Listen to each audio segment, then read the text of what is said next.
Okay, this will start at 10 o'clock or just after. I'd like to call the special meeting of Electoral Directors meeting for Tuesday, November 23rd. And I'd like to TNRD acknowledge that we connect with many First Nation communities across our vast regional district. And today we are located in the Tecumseh-Shuapnuk territory, situated within the unceded and terrestrial lands of the Shuapnuk Nation. The TNRD appreciates the partnership that we have with the Tecumseh and Shuapnuk. Respect the territory and the land which we gather in today. Okay. Is there any additions to the agenda that anybody wants to add or talk about other than their? Okay, so we need a motion to, it's just the recommendation. Do we need to remove the recommendation or just proceed? Just need to adopt the minutes. Okay, we'll adopt the minutes as, okay, second, all in favor? Motion's carried. Okay, now the meeting basically today is just around our that was a trouble. It's weird. I always called it remuneration, and I was pointed out that my English wasn't correct. Anyway, it's about our remuneration and expenses. And what I was going to do, I was just going to open it up for each board member to basically let us know. I think we all had the opportunity to read Mike's report, which I felt was quite well done. Sure, Larry, may I just make one moment? I just wanted to introduce a new staff member. Oh, yeah. Yeah, not a problem. I just wanted to introduce Justin Hansen. He's a new member that started yesterday in our legislative team, and he's going to be taking over for Olivia that was here. So he's a legislative assistant and will be helping the legislative team and will be part of our meetings going forward, but just wanted to introduce him to the EA committee. Oh, and Agnes is here too. And for those that don't know Lori, does everyone know Lori? Lori Gervais? No. Lori's in payroll, so you can thank her every day for yeah, exactly. So she's very familiar with this topic, so she's here to add information if we need questions answered. So awesome, thanks. And I see Agnes is sitting back there. Nice to see you, Agnes. So does anybody want to start first? Do you want me to just go around I'll just go around. So Jim, I'll put you in the hot seat first. About how you're feeling about where we're going with our new policy.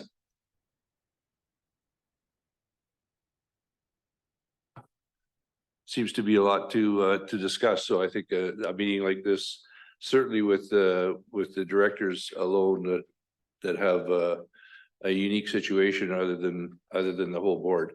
So I think the meeting today is going to be good, and I'm hoping that the information is passed by, in both directions. And you've mentioned Mike's letter, and I think we've all kind of discussed all of the issues either amongst ourselves or just one-on-one. So I think the information that needs to be dealt with will be dealt with today, hopefully. Thank you. I see Lee Onslow sitting up there. You want to do your what you are thinking of coming from your area in the TNRD? Sure, thank you.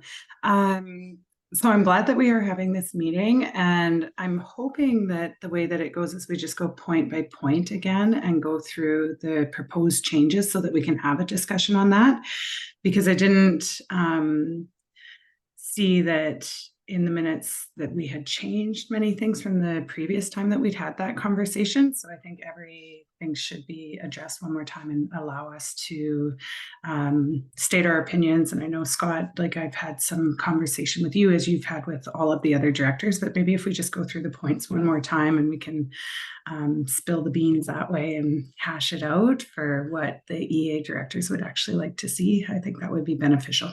Thank you. Okay, Director Hayward, I can see you up there now. You may as well go next. That would be great. Thank you. Thank you. Hello, everybody. I'm a newbie, so I'm prepared to listen and hear and see everything with an open mind. And I think this is great to be able to learn as we go and to hopefully make things clearer and have us understanding where we're at and what we're doing. And super. Thank you. Director Thorpe? Thought you were going to bother Lee Morris first. I actually echo a lot of what Director Onslow is saying. I think we do need to go through it point by point because I think we may all have slightly different or maybe the same opinions, but let's air them one by one instead of missing something. Let's be thorough. Director Morrison? Thank you, Chair Laird.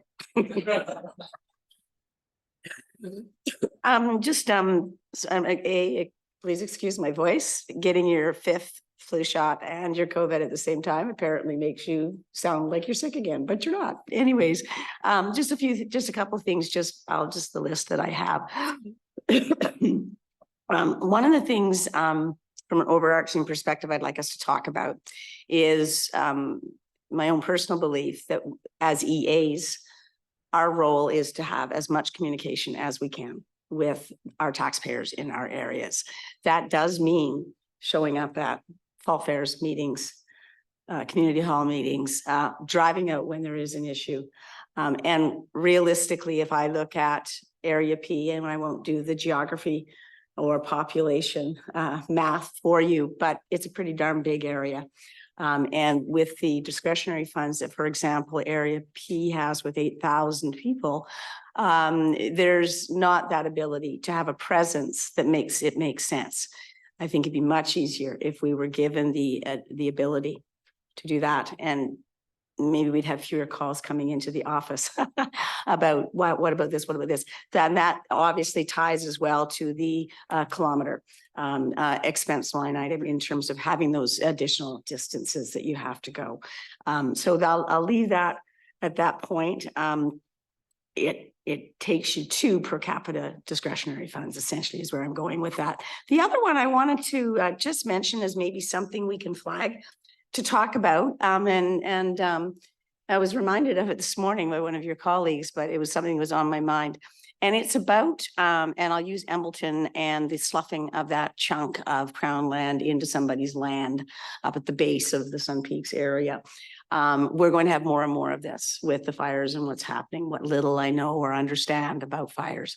And I think that that's also a topic we need to be having a conversation about is there a way for us to identify how there can be cost sharing on these geotechnical hazards or assessments and how we're going to deal with them rather than one homeowner being faced with $30,000 as an example. So those are my top points at this point. Thank you.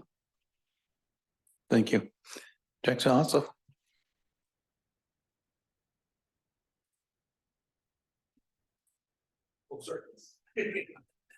Thank you, Chair. Yeah, just going off with what previous directors have already mentioned, I don't think that one size fits all would be the perfect option. And for myself, Area A this last year, I mean, my area has been relatively calm in terms of any, the fires and such. So wouldn't be fair for me to comment or lay any restrictions on the travel kilometers and stuff. So I think I would support hearing from those areas and directors who's, had more firsthand experience of what it's like to be expected to do all these traveling within their area. So thanks. Director Houghton. Thanks, Chair Laird. Probably similar to what Director Morris stated is, I think what I've learned in this last 12 months is people expect you to come out to their, not just their functions, but when they have issues, they want to see you there. And, might take various trips one year and maybe different the next, depending on what happens. And I think it's in our best interest as a board, especially what the board went through prior to us getting here, to be out there with our constituents. So And in general, as far as all the dollar figures go, I'm just gonna say, I really like Director Granier's presentation, and I think in general, I think it is something that he's done a lot of homework on, and I think it would be going down the right road somewhere in there somewhere, so. Thank you. Director Graham? Thank you, Mr. Chair. A couple of points. We do not have a union to look after us. We have to take care of ourselves. That's why we're here today. Administration gets paid to do their job. We have to pay to do our job. It's the way it's set up right now. So we do need to make some changes, and I'm thankful that we're here to do that. Thank you. I'll just make a few comments. We've been working at this for a while now, and the EA directors have quite a different job to do than the municipal directors. We're basically have very large areas to cover. We have to rely on administration to support us and are dealing with different issues that come up amongst our constituents. And I, for one, really appreciate the support I get, but we're still operate on our own. We've set meetings with people and go and meet with and have discussions around what's impacting them. And I think every area director has some pretty good stories to tell on the people they see face to face every day. And we have to deal directly with what their issues are. And I feel it's important that we all have proper, I guess, so that we're not operating in our own pocket, that we get paid for the expenses that we occur in these areas of what we do every day. I know I probably have anywhere between 3 and 4 phone calls some days, and then I don't hear from anybody for a while, and then it just sort of fluctuates all the time. And it's always different issues. But people, once they get to know who you are, then and they know that you're can help them with their issues, it's something we do on a face-to-face basis. And I do appreciate the fact that when I have an issue, I can direct to whichever department that I need to say that you need to phone and talk to this individual. I can give you the basic information, but if you want to know what you can and can't do, you need to talk to this manager of whichever department that is there. And that's very key. If we didn't have that sort of opportunity for staff support, I don't know what we'd be able to do. And it's and I've read through Mike's report, and it's very well laid out. I think we just have to come to a consensus as whether if everything is covered in that report or if there's anything additional that we need to add. And it's we'll move on from there, I think. So does everybody have a copy of Mike's report? And easy to read. I brought a couple extras if anybody needs one. Okay, I think we'll just run through it. Go ahead. When you're done, Chair, I just have a comment, but go ahead and finish. I was done. Okay. Yeah. Thank you for that. First of all, I guess happy anniversary. I think it has been a year since inaugural. I think it might even be this week or this coming up week. So it has been a year. So it's good that we're sitting and having this discussion. I appreciate all the comments around the table. There's just some things I just want to make sure that we're all clear on what we're legislated to do and what we have to do when it comes to the board procedure bylaw or legislation or tax law. There's things we have to do. We can't negotiate those ones. So I like the idea that Director Onslow brought up, that we can just kind of run through those topics. And I know Miss Ellison has that list, and we can just kind of say a topic and then it's just figure it out, go deep on it, make sure we all understand it and make a decision. But keep in mind that whatever decision or recommendation comes out of here, it's the entire board that needs to make the final decision. So you're going to need to sell the board on the change, which I know you're all capable of doing, because it's the board, because it's a financial decision. It's part of budget, and it's the board as a whole that needs to make that decision. So just I think that's it. But I do really appreciate everything you said, and I agree with you. We just need to figure out how that works and try to make it as efficient as we can for staff. Because in my 3.5, almost 4 years here, some directors are really good and they do expenses every month. There's some wait until December to do them. I've seen it all, and it's sometimes very difficult to do. And if we can all get on the same page, it would make things so much easier. And I hope that that's what we can get out of this meeting. So how would you like us to proceed? Would you like us to just bring up topic 1 and then just go from there? Yeah, I think that would probably be a good idea. Then we'll all be on the same page. Yeah. I Okay. just have one. This is going to be a weighted vote when it goes to the board because we're talking about money. Is it a weighted vote then when this goes to the board, given it's financial? It will be, yes. Yeah, that's what I thought. And unfortunately, if we don't sell it to the other directors, they can quite easily outvote us as far as what our recommendations are. So hopefully we can make a good presentation so they understand the difference between an EA director and a municipal director. And I think they're open to that. I think they really do understand that. We just need to kind of do it in a logical way and show them kind of the details. And ultimately, we'd like to try to stay within, our budget, because there's all these expenses that we're talking about. They also have budgets too. So if we're impacting them by taking more or less, we just need to make sure we're aware. That's all. We'll walk you through that as we go. Okay, thank you. Good morning, thank you. I think where I'd like to walk through is almost following Director Garnier's email a bit, although I'm going to propose we start with the tougher ones. So let's start at EA discretionary travel. And then we'll follow through that. We'll go back to the top, and then at the end, we'll review if there's any items outstanding. I do think he covered most of the questions or concerns, but there may be pieces that we're all missing once we get through the end. So for EA discretionary travel, just to back us right up to October 13th, Committee of the Whole presentation, the current situation for discretionary travel is covered in our current board expense policy. That policy states that EA directors have a maximum expense of $2,000 per year for discretionary travel. That is not something in terms of process that we have been able to track or follow. What we did do for 2023 claims submitted to date before October 13th was go through and review those claims.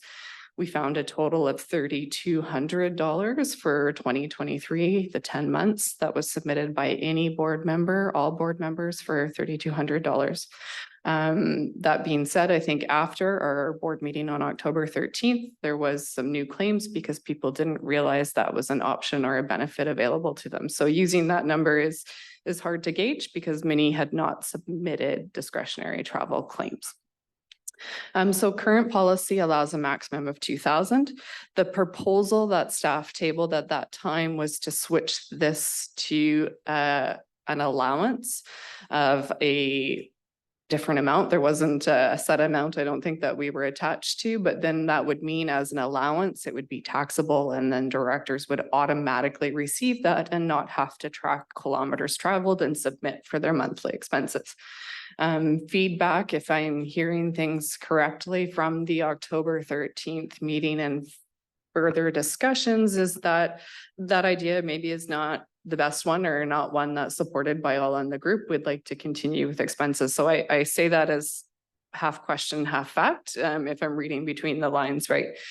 So the proposal put forth by Director Grenier suggests moving a maximum discretionary travel allowance up to $3,050, I think is the number he's got there in the third point.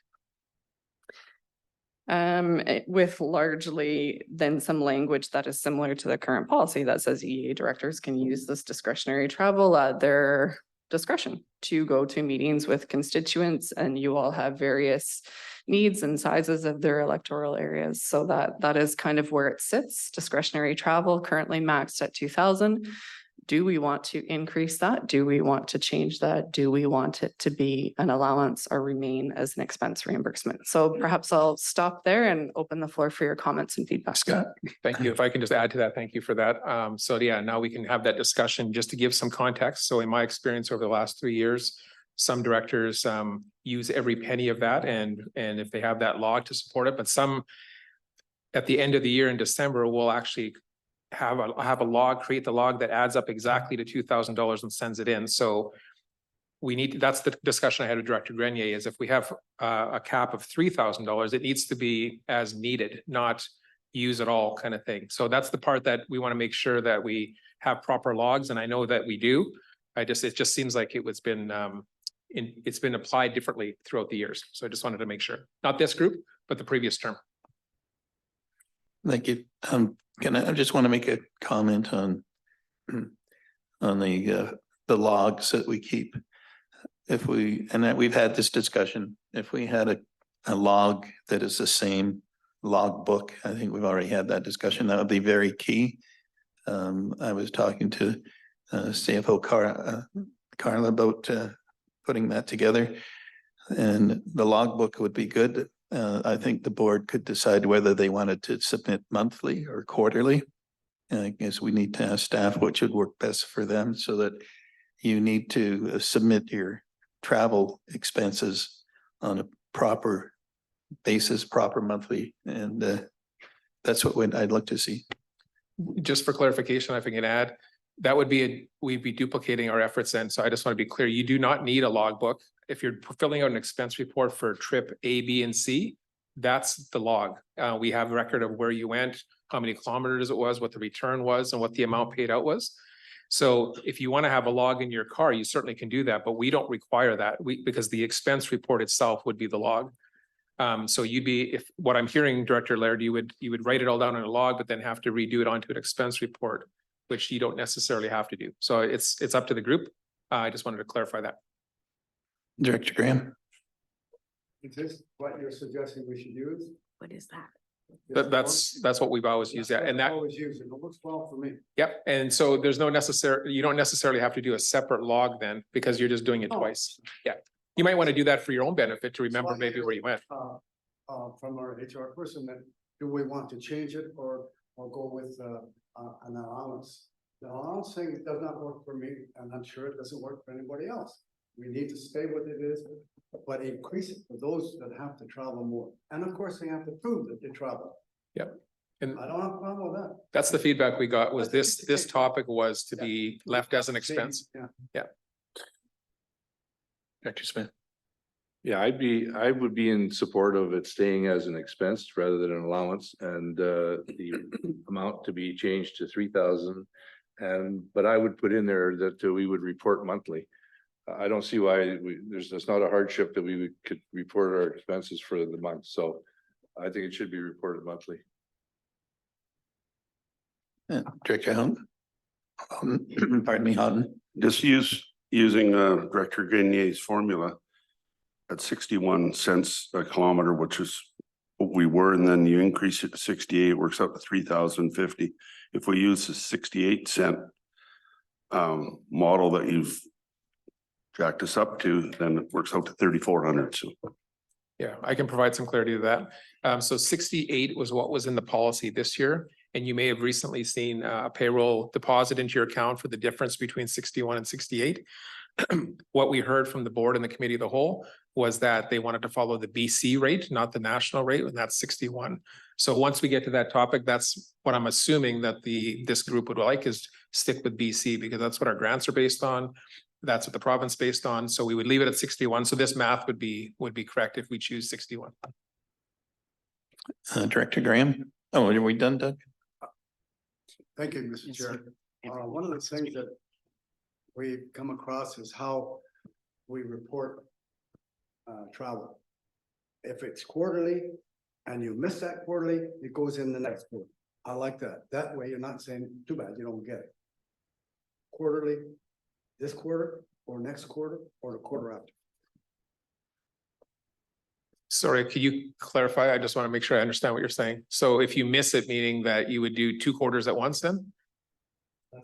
Yeah, and so that's up to the EA committee for sure and the board, but that causes problems for staff then having to catch up. So I guess we just got to decide what we want to do. Is it going to be monthly like Director Smith is saying, or is it going to be quarterly?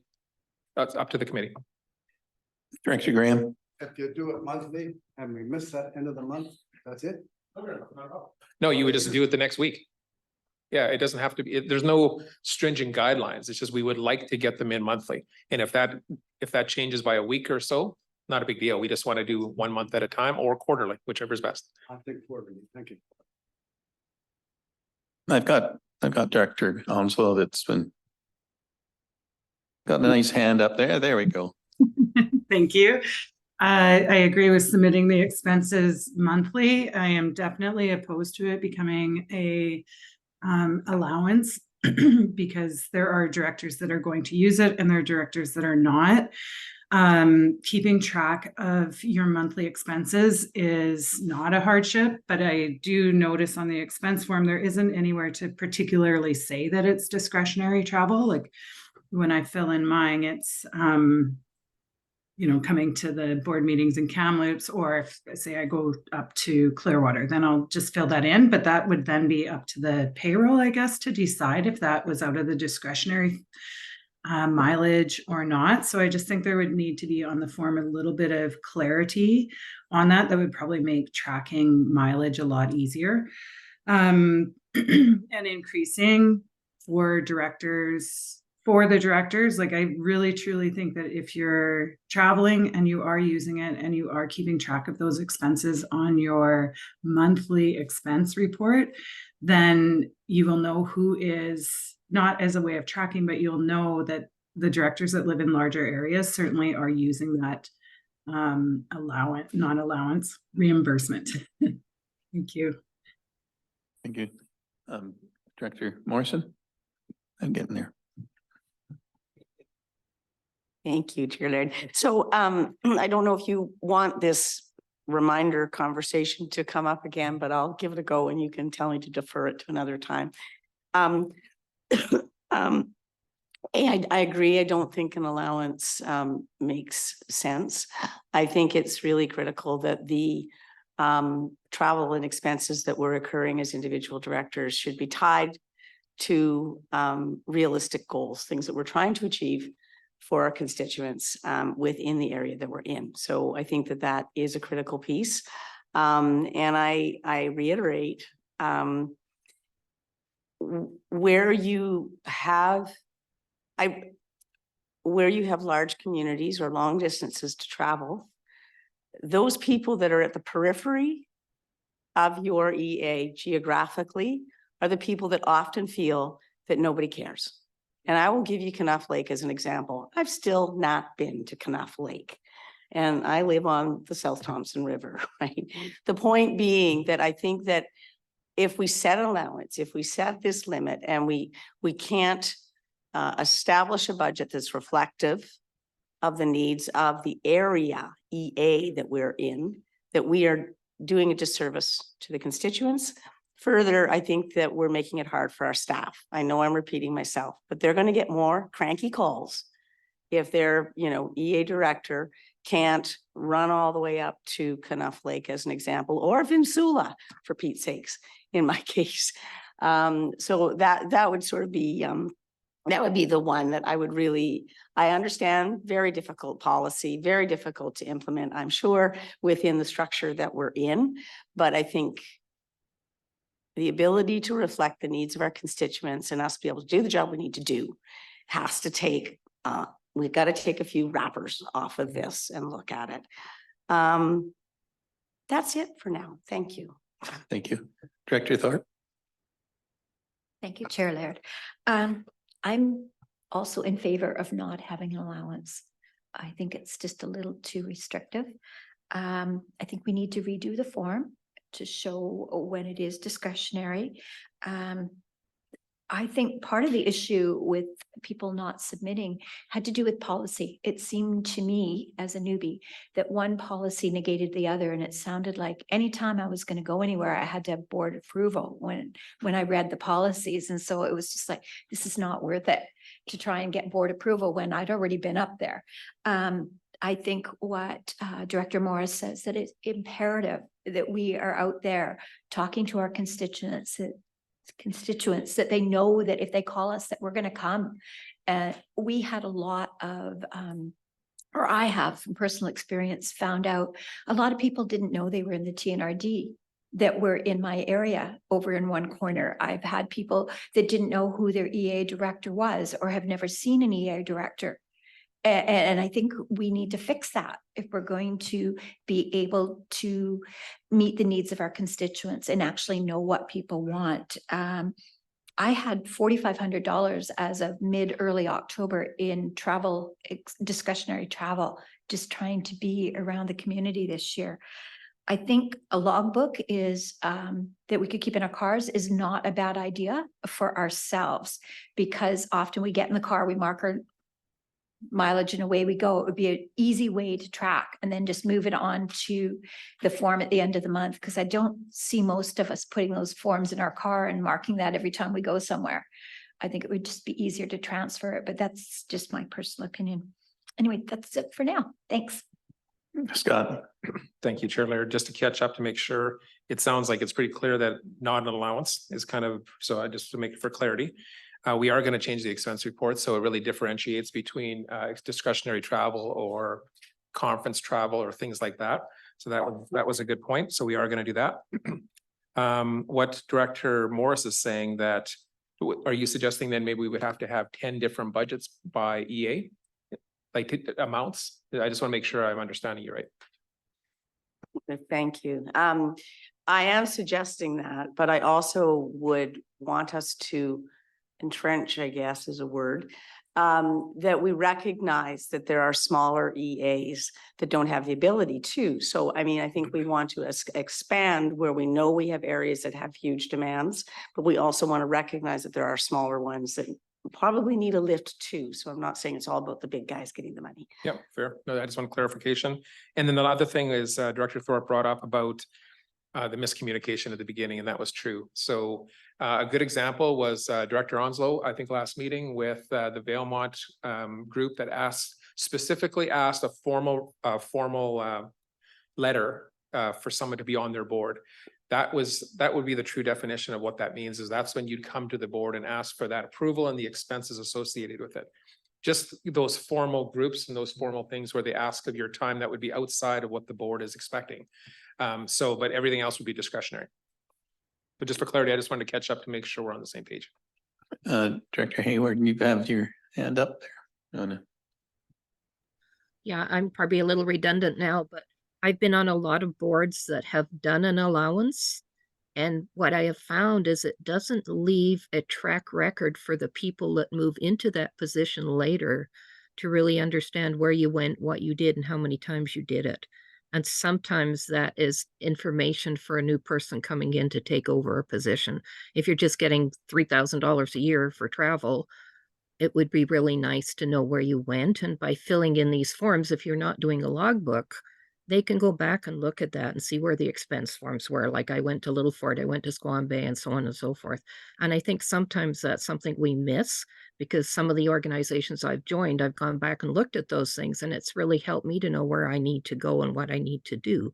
So that's kind of another imprint of my thoughts on it. That's a really good point on just public transparency too. So thank you for that comment. Director Ossoff. Thank you, Chair. Coming from Area A, as somebody who hasn't, done a lot of discretionary travel, for me, and I wouldn't support an allowance either, because that would mean for those who don't travel, well, we're gaining financially, and to our constituents. For myself, it would open up to criticism like, well, Yusuf doesn't travel, why is he gaining this money? So again, the allowance seems more like a one size fits all, which is not what we want. And yeah, the point raised about, in the past, I can't speak with that, but, it's been a year now, and I think, everyone around the table here, we're not doing this to gain financially to, at the end of the year, just max out the allowance. Oh, sorry, not the allowance, the claims. So I think we should be trusted with that ability. Yeah, thank you. Director Onslow. Great, thank you. I just wanted to say that I don't agree with Director Morris on this one subject of having a different allowance for smaller EAs and a larger one for the larger geographical areas.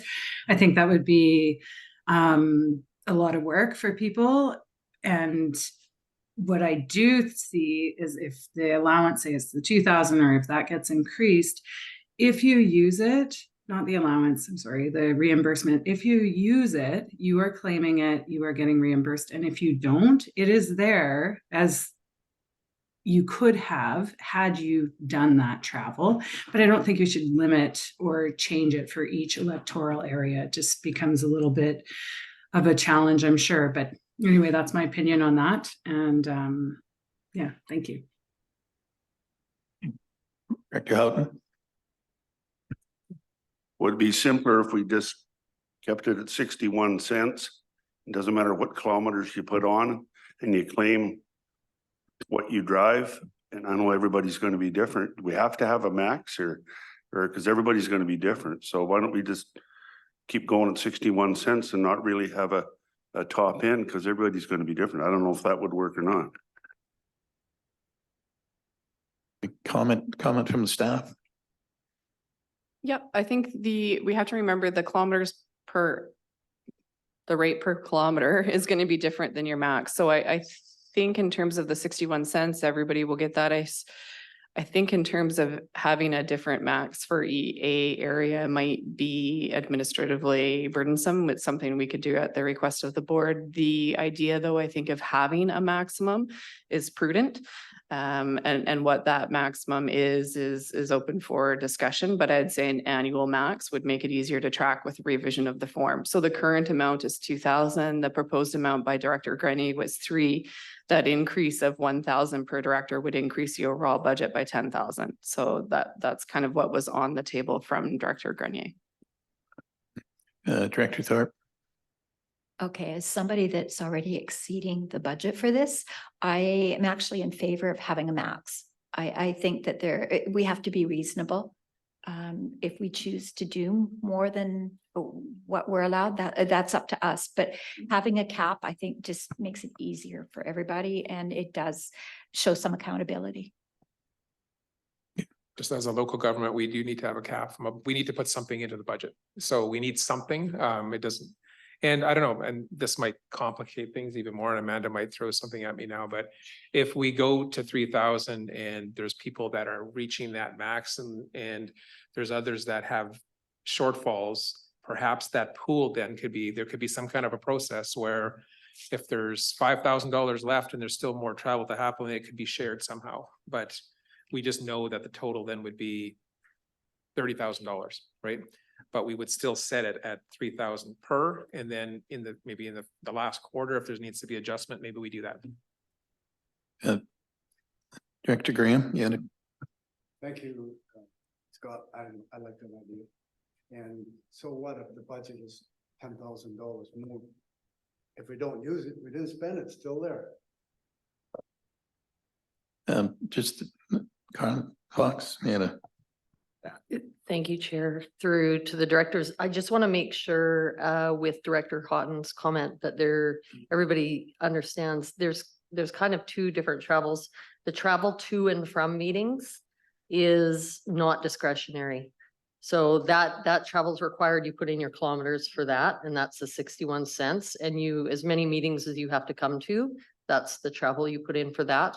And then this discretionary bunch is for you to do your work in your EA business. So I just wanted to make sure that was clear. I wasn't sure. Conferences are separate too, right? Yeah. Conferences are similar to these coming to meetings, but discretionary is what you do within the boundaries of your electoral area. Okay, any other comments?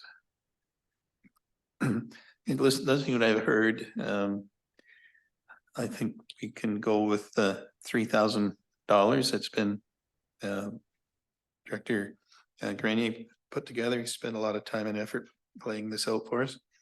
That would be number one.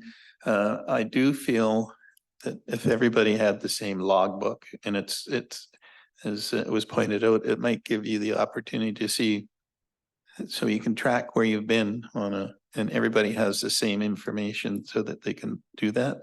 And then it's just to simply put it onto an expense sheet after that. Chair, I'm just curious then, so we can simply just put an order through to Staples for 10 coiled log, like little books that you can keep. I mean, that's $2 item. We can certainly order that if you'd like.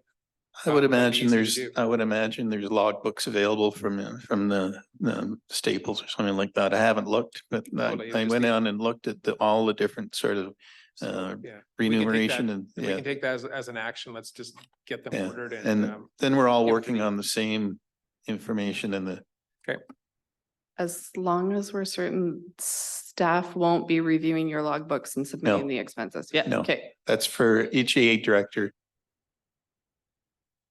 No, that would be a lot of work.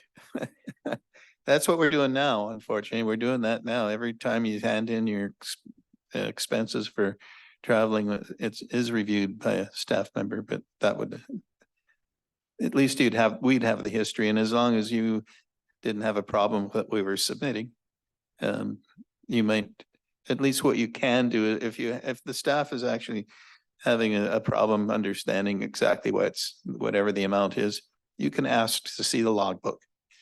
And that would be the discretion of staff if they require that. If not, it would make it easier. I have two, Director Thorpe and then Director Onslow. Thanks.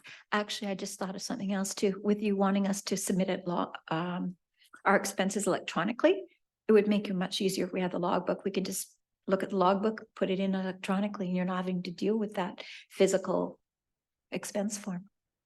if we could find a way to do that and get consistency, we'd be totally in favor of that. It's just saves so much time.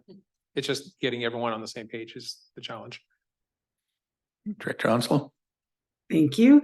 I'd just like to say that I'm opposed to having a logbook. I feel that if you want to track, I have a process where I track and I don't miss my mileage ever, and it gets submitted into the TNRD.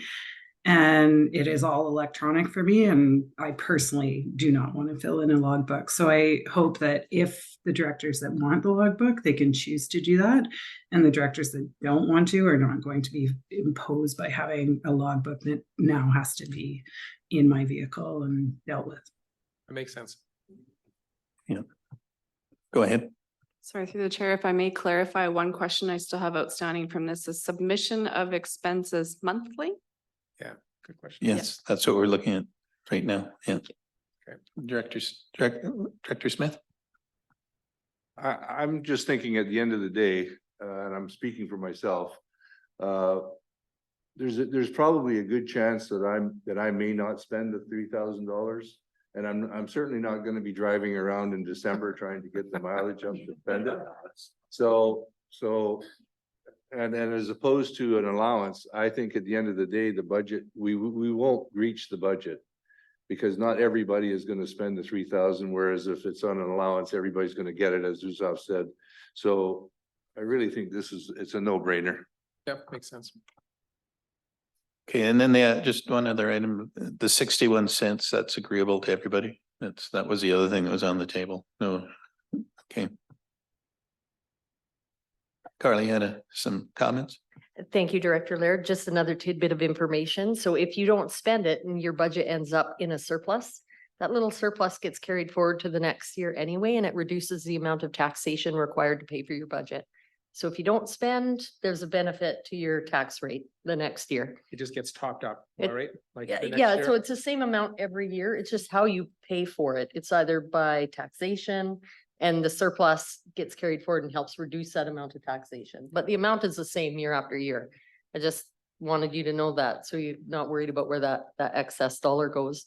Scott, you had a comment? Yeah, just the other one I wanted to bring up is just when the part that we're not talking about here that may come up at the board meeting that we all need to understand is that there's also an allowance for municipal directors of 500. So they haven't requested make that change at all. So they have $500 per year. You're suggesting yours goes to 3,000. So it was, what was it, 1,500? I'm sorry, it was 2 and 500. So when we bring it back, we're gonna need to make sure that we share that with the entire board so they can decide if they want to increase it or decrease it or whatever they want to do. But it's in the policy now, so I just want to make sure everyone was aware. Thank you. Any other comments? Yes, Director Hooton and Director Green. Just to clarify, Claire, or Carla, on our expense forms up to now, like when you come to these meetings, I've been marking down 61 cents at 61 kilometers round trip or something. So we do that, and that's a different budget than going out in the country and going visiting somebody that's getting flooded out, so. But you put it on the same expense form. Absolutely. So we're gonna make sure that it's very clear on the form, whether it's your regular travel for your meetings or whether it's your discretionary portion, and we're gonna make that very clear, so you guys have a column there for it. Director Graham? Thank you. I'm already in trouble with this because I hear we have to do it monthly. And I'm used to for 15 years doing it once at the end of the year. So I haven't put it in, so I've already lost. You haven't lost at all. So you just need to put it in now before the end of this year, and then next year start monthly. Yeah, for this year, it's fine. We're talking, this policy would be effective January 1st going forward. Right? It would be, we would change this for January is what we would do, and make sure that the year 2024 is done as we're agreeing here to today. That's good. Yeah, so you're not gonna lose what you've done. Your practice has been that way, so that's just, we'll get it in here. It's next to nothing, so I'm not really losing anything, but for some of the people it will. Yeah, so and most people have caught up now, so make sure yours is in this year and we'll be fine. I've just got a question through to Carla. So our discretionary, when we're traveling within our areas, does that would go to an individual area budget? It wouldn't be classified as an overall TNRD expense because we're within our own boundaries doing that? Correct. So there's a director budget for all the director's expenses, except anything specific to the EA budget, like your little extra stipend, the discretionary travel, that resides in what's called the electoral area legislative budget. So, and that gets charged only to the electoral areas. Yeah, so the discretionary resides there for the EAs. I think that's one thing we have to make clear to all of the board, exactly how the expenses are. Because Kamloops pays 65% of the TNRD budget, but in this case, they wouldn't be paying any money on our discretionary travel. Is that correct? That's correct. For discretionary, you're right. Yeah. Dr. Graham. Just a comment on the last little bit of information from Scott was that municipalities get 500 and the EAs will be getting 3,000. So we tell them about it, and if they decide they don't need it, fine, we don't need it. But that's not, to me, it's not a big deal. Yeah, staff will need to bring that forward as a recommendation and the board will decide. Yeah. And just another question. So the $500 a year that the municipal directors get, does that get charged to their area or is that a board expense? That's a total legislative board. That's everyone. That's an expense that falls on the entire board. Yeah. Yeah. Okay. And rarely do they use it, just so you know. Yeah, I understand that. Yeah. Any other comments? So are we happy where we're at? I think we've covered that topic. So. You got everything? Yep. So just a question on the end of this meeting, do we have to make a recommendation that this go to the regular board meeting? My suggestion is we review it all for clarity to make sure we're all there, and then that will be part of our recommendation going to the board on the 23rd. I'm not sure we need a motion to do all that. Greg? Thank you. So this committee obviously can't make any final decisions. So what will be happening is the report will be going to the board meeting, having been already considered by the committee of the whole, and now in addition by the electoral areas committee. So yeah, as long as there's a clear understanding of what proposals it is that you're looking to make to the board as a whole, then a motion isn't necessarily required for that, but it can always be made by one of you if you want to place absolute clarity on the record. And I would appreciate seeing the information and what comes back after this meeting. And maybe me being the chair, I would make a recommendation through to the regular board as to accepting the recommendation coming from the. We could provide a summary of what we've discussed today, send it out to the EA group for clarity, and then that would be what we'd go forward with. Yeah. Okay. Okay, we're moving on slowly but surely. Communications expenses. And again, I'll start with just a brief overview of where we are, and then we'll go from there. They're laughing at me. The hard ones first. Yeah.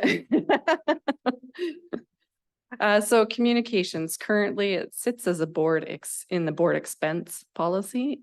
Members are allowed to submit receipts for reimbursement of up to, for the electoral area directors, it's currently at $1,500 per year. Currently, this is being taxed. And I think I misspoke during the committee of the whole meeting. That's why I say it very slowly and surely this time with Lori watching my back in the background. Your communications allowances are all being taxed at this moment. And that is because there is a lot of particular rules with CRA which make communications allowances and expenses different than other expenses. So I think this has been a topic of conversation amongst different folks here relating to communication. So I just want to be absolutely clear and certain on this. We were on the phone yesterday for a number of hours with CRA to confirm practice going forward. So I'm just going to summarize that here first quickly. So for per CRA, the cell phone plans, so if we are reimbursing any cell phone plan that is not taxable, which is new language, as long as it is at a reasonable amount as defined by the employer. So the TNRD decides what a reasonable fixed amount cell phone plan is, and that can be now non-taxable. That is a recent change to CRA legislation, which is why we are still currently taxing. We haven't updated that practice. So there is that one piece. So this is cell phone plans. Can be exempt from tax at a reasonable amount as defined by the TNRD. Okay, so cell phone plans. Any payment that goes towards the actual device of a cell phone is taxable. So if on your monthly cell phone plan, you have a $20 charge for your tablet or your device, it's called different things on different bills, that is taxable. 100% all the time, yes. Okay, so that's your cell phone plan, that's your cell phone device. The third item is internet. So again, with the internet, this is the one, and I think it was talked about during committee of the whole and other conversations. The employer must determine what amount of your internet usage is for business use versus personal use. The employer can, to make that determination, ask for a number of items of information. There is no one set way. How many people live in your home? How many people use the internet? How much work are you required to do at home? What is the type of work you are required to do at home? Does it require internet services? So all of this piece must be calculated. And after that calculation is complete, anything that is deemed personal use must be taxed. So since the word I potentially will use is cautious, in years past, the approach has been one of caution. We have taxed internet expenses because there is, in all likelihood, personal use for internet happening. So our past practice has been to tax communication expenses all through. Potentially in the future, we could look at changing this, and that's the conversation that's on the table now.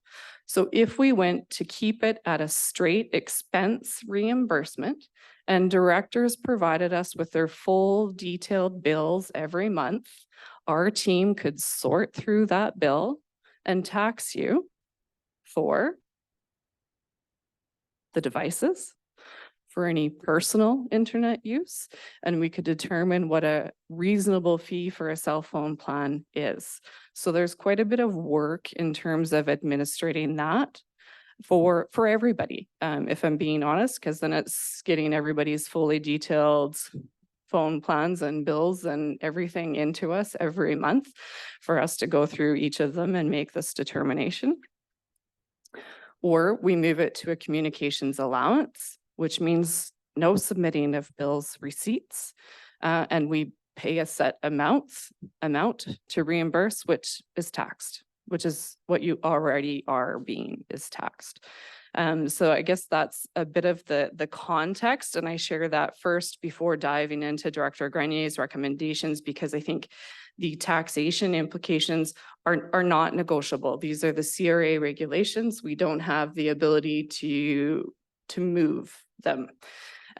So when we have the discussion, the question is, again, like discretionary travel in some sense, do we keep this as a pure expense reimbursement? And if so, there will be many items of this that remains a taxable expense reimbursement, or do we move it to a communications allowance that is paid regularly for everybody that is taxable, but simpler for both the directors and the staff to administer?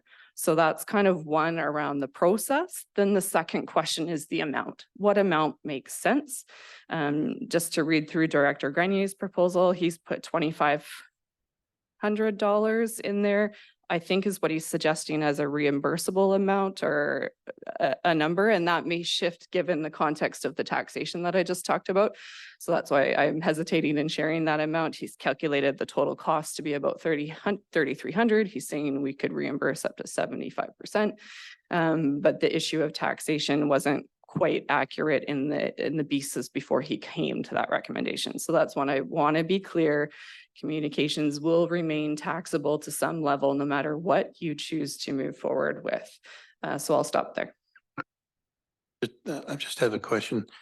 How do other regional districts look after the communications for electoral area directors? Has anybody looked to see how they're handling that? Is it a flat rate or? It was a mix. I think I did see more flat rates. There was a communications allowance of a set amount per year that was paid out, and tax seemed to be the standard, although some were still doing an expense reimbursement.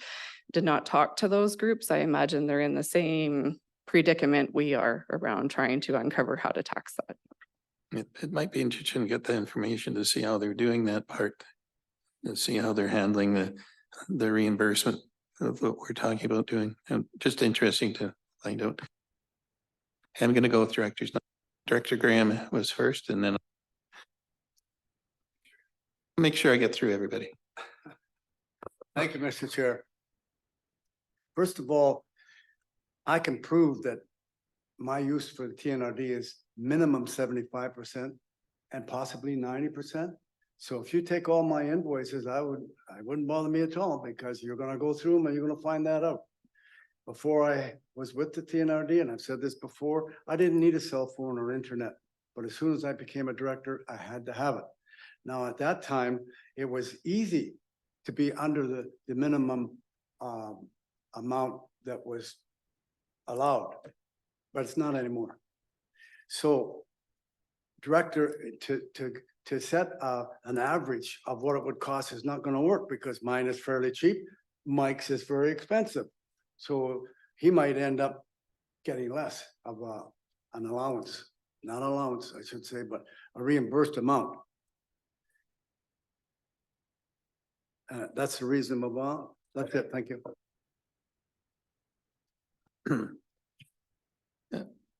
I've got Director Hayward. You have your hand up. Yeah, so I'm coming from the other side. I'm involved with many, many organizations. I use the same cell phone for everything. For me, it would be a nightmare to try and break down what call came from where or what. I would have to have a TNRD telephone. There's just no way I could do it. So for me, an allowance would be much better. Whether I'm over the allowance or under the allowance, I really do not want to take up my time to try and sort out hundreds of phone calls a month. So that's coming from another side of the story. Thank you. Director Thorpe. I agree with Director Hayward. I think it would be a logistic nightmare for all of us. And I think we need to look at a little bit of give and take if we're looking at the discretionary travel as submitting all of those bills and going that way and it not being taxable, given the nightmare with trying to figure out the communication, what's taxable, what's not taxable. I'd be quite happy to have just a monthly allowance. I think that would be reasonable. Director Jones. Awesome. Thank you, Chair. Yeah, I'm in agreement with the allowance, simply because communication seems more like, you know, everyone around this table does communication versus discretionary travel, which very word discretionary. So I think it makes more sense, and also the net dollars and the financial impacts of staff time going through for that minimal, like, you know, a few dollars here and there is not worth it. But I want to throw a wrench into the thing with Director Hayward mentioned, you know, some companies just offer a cell phone and they pay for the, maybe have a mobile service and data plan, and there you go, you know, each EA or, okay, thank you. And Scott, you want to respond to that one? I can talk specifically about that one, because I know Director Graham and I talked about it as well, and we looked into that. So we would need to buy 27 cell phones. We'd need to know if you'd want iPhone or Android. We need to know what color you want. We need to know what kind of case you want. We would need to know, I'm being serious here. We need to know when you leave your office, like, or when you leave, are you going to take it with you? Is there a buyout plan? Like it would be so complex to do. That's why the allowance is what we're suggesting. And I haven't seen another regional district or municipality that buys elected officials a cell phone because of the complexity. So although it may be cheaper, it would be really hard to manage. Thanks. Director Morris? Thank you. Yeah, I would much prefer not to be using what discretionary time I have to be breaking out those budgets, those phone calls and all of that kind of thing. And I, like you, Director Haywood, do have one other, at least one rule that uses up time. I would much prefer the allowance that's reasonable. Then I don't have to dumpster dive literally into the bill to figure out which call was for what purpose. So thanks. Sure, Laird, just one last comment if I could make too, is I heard from the majority of this group too, and many of the other directors, that they do not want to carry two phones and they will never carry two phones. So that's the other complexity in it. Director Houghton? My suggestion is $200 a month per person as a monthly allowance, or call it what you want. No logs, no nothing. That's pretty close. Makes it simple. Mike's was 25. Well, 2 times 12 is 24. Director Smith?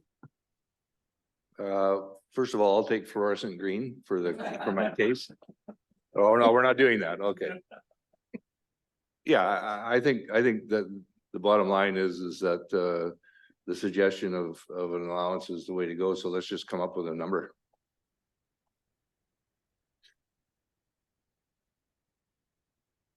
Director Graham? Okay, the allowance aspect instead of reimbursement, it better be high, because 30% gonna come right off the top of it. Okay, that's the first thing. Secondly, my family has 2 phones. My wife has her phone, which is used for personal stuff. Mine is almost strictly TNRD.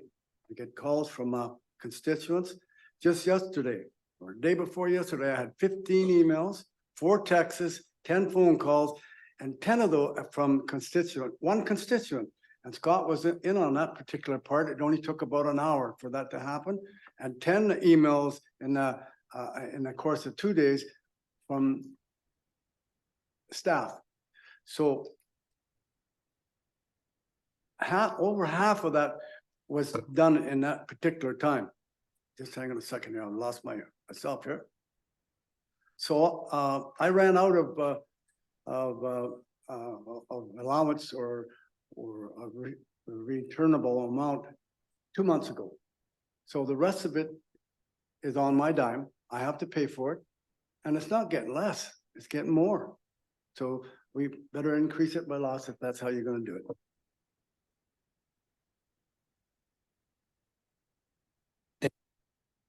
Any other comments? I can add one more piece of context that I just was reminded of.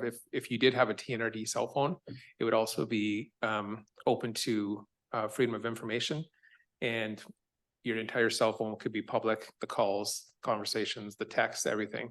And when we talk about the difference between personal use and business use, my phone is TNRD issued. And My kids call me, my family calls me, everybody, that's my only phone. So there's a lot of personal use, but I'm also on there a lot. So I've been audited by CRA in past jobs, and they've always said that, they always say 50-50 or 60-40 would be the kind of the split between business and personal. I've never seen it to be, and then Director Graham might be different, but for me, only like to say that we use our phones 90% of the time would be tough to sell CRA. It would be almost impossible to sell CRA. So that's the hard part here, is we need to figure out what's reasonable and just come up with a number. So are you taxed on that phone for use? Do you have to pay CRA any funding on that? No, because it's a TNRD phone, but it's also open to freedom of information. It's also, they control it. They control access Yeah, to so it. Yeah, that's not, that phone doesn't cost you any money. no. that's Yeah, right. so we're the EA directors, if we take a direct payment, we're automatically a 30% charge. And so when you're looking at the number, you have to take into consideration the taxes so that Yeah. it's not We got I to take into guess. consideration the taxes and what personal and business is. yeah. Director Smith. Thank you, Chair. I'd like to support Director Houghton at 2,400 a year. Okay, any addition? I know in my case, I'm in the same position as Herb. For the next 3 months, I'll be paying my own expenses for communication. And you do that because it's part of your job. But I'd much prefer if I could get compensated for the use of my phone for the regional district. Director Houghton. Well, you say you're gonna have to pay it on your own, but that's at $1,500. If we go to 24, would both you be looked after? Yeah, as long as I don't pay 30% tax on the $2,400, that's my concern. The further clarification is this policy would be effective January 1st, 2024. For 2023, we were under the $1,500 a year. Yeah. Yeah. Yeah. Does anybody have any other comments? Is the $2,400 a workable amount as long as it's not taxable?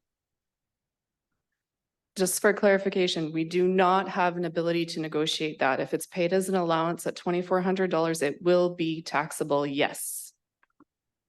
And that number wouldn't work for me because I'd be 30% down on the cost of using my phone as I have it now. Director Graham. Yes, if it's gonna be 2,400, you better add 30% to that. Or it doesn't make any sense. Any other comments? Does everybody agree with that comment? Just, I guess the calculation just for clarity is at 2,400 at 30%, that gives, it's $200 more net now than it is now. So it would be approximately $1,700 net at 30% tax rate. And that tax rate, I'm not sure it would be different for everybody. So I'm not sure if 30 is the right number or it's 25 or what it is, but so it's right now it would be a $200 increase net. It just depends what your yearly income is. Director Onslow, you have a comment? Thank you. I would be happy with the 2,400 and having it taxed. And the reason that I would say that is it currently that basically covers my cell phone and internet fully.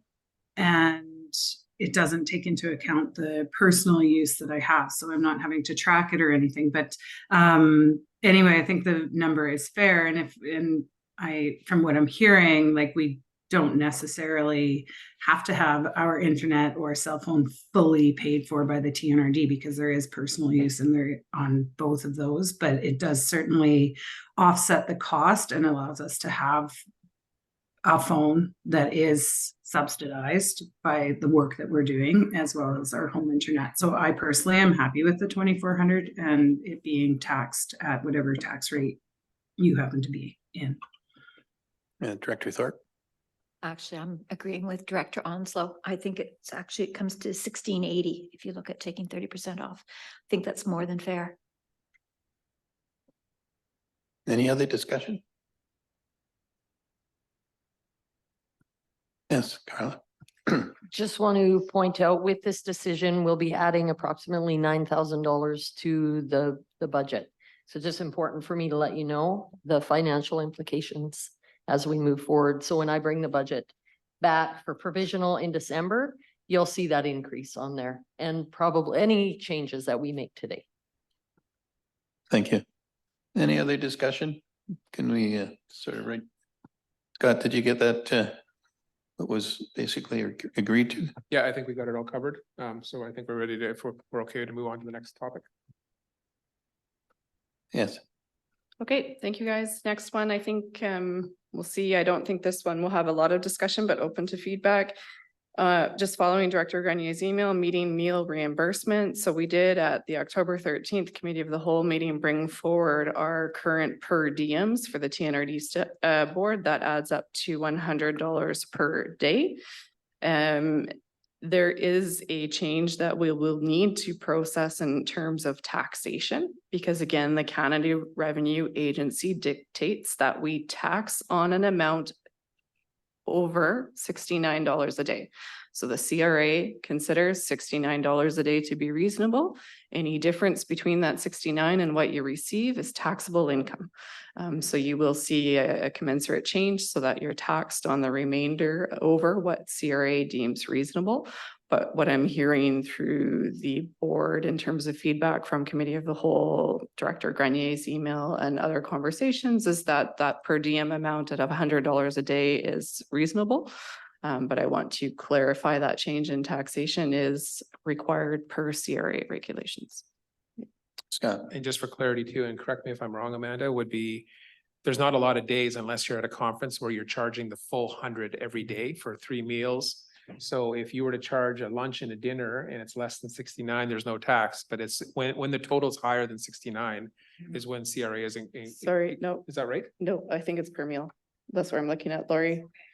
Yeah, you're good. CRA regulations, meal per diems, CRA considers $23 per meal or 69 per day.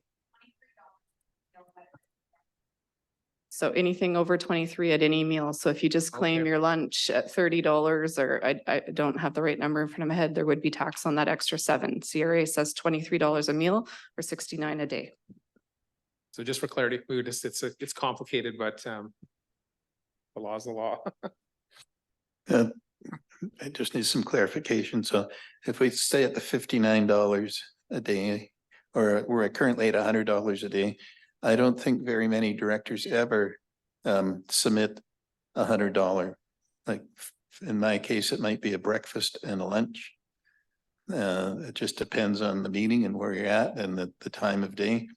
So we're not even coming close to lose, as far as I can see, the AE directors using $100 per day for meals. So But the clarification. Completely agree. I think that the clarification is the amount's good. Our amounts are totaling 100 per day or certain amounts for breakfast, lunch, dinner. Anything over $23 per meal will be taxed. that sounds like a lot of book work.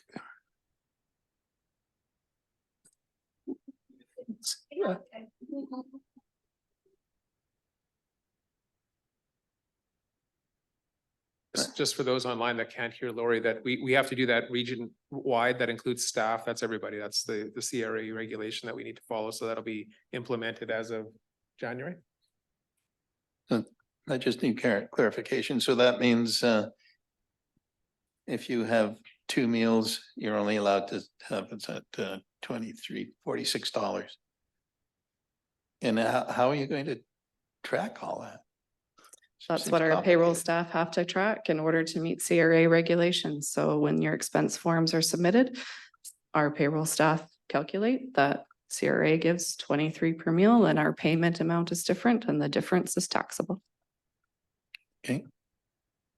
Any other discussion from the board? Director Graham. Yeah, I think that it needs to stay at 100 simply because there is a possibility of using it all, but it's been my experience that just on a regular meeting, I will have lunch and that's it. If I stay overnight, I'll have lunch and I'll have dinner and that's it.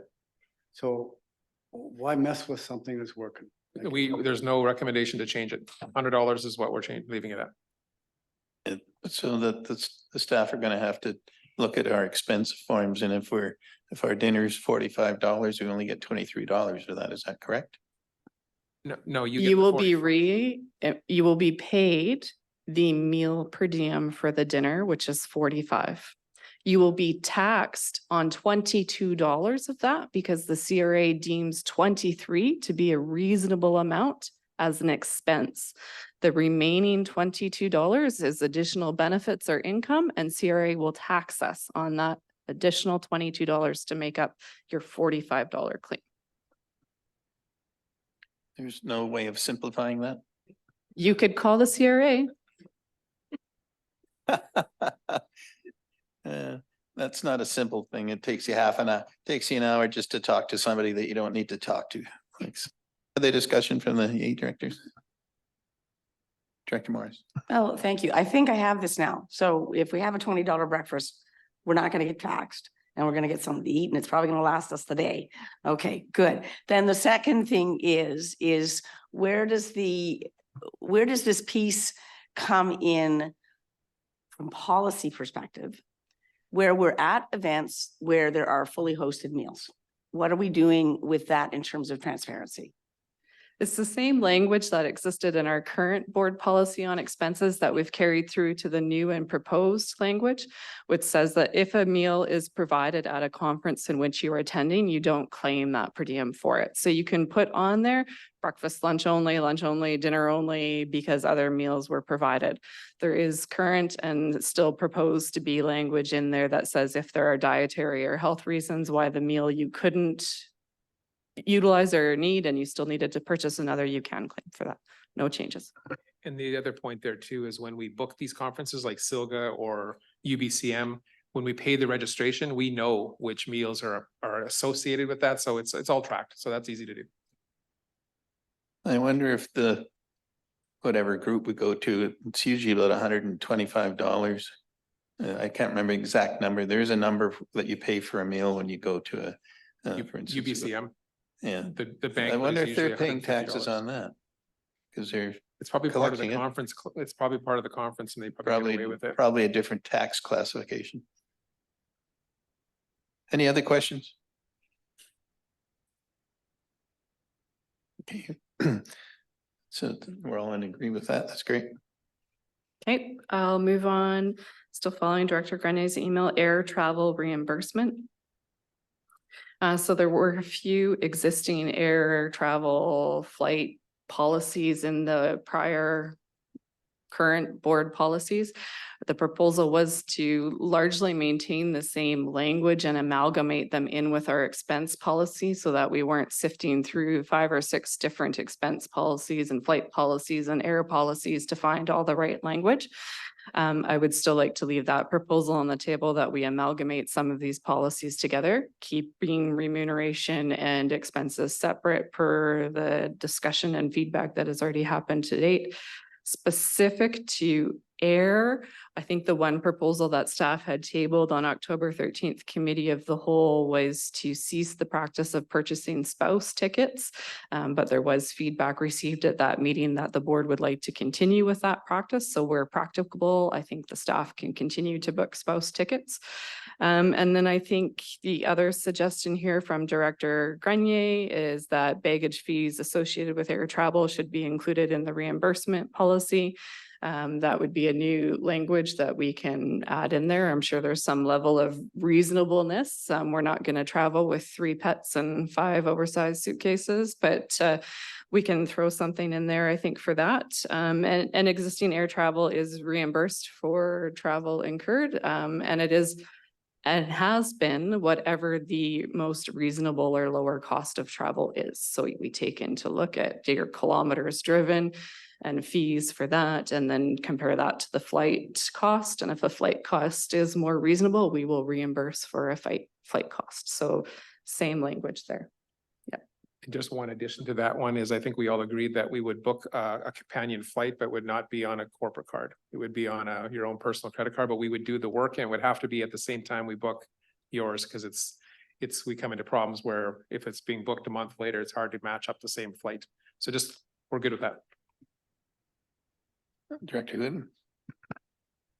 I just listened to the global news at 6 o'clock this morning, and WestJet just cracked their baggage fees through the roof. And they're wanting everybody to do it online. If you walk in, it's one fee. You could have a bag costing you over $100 if you do it the old fashioned way.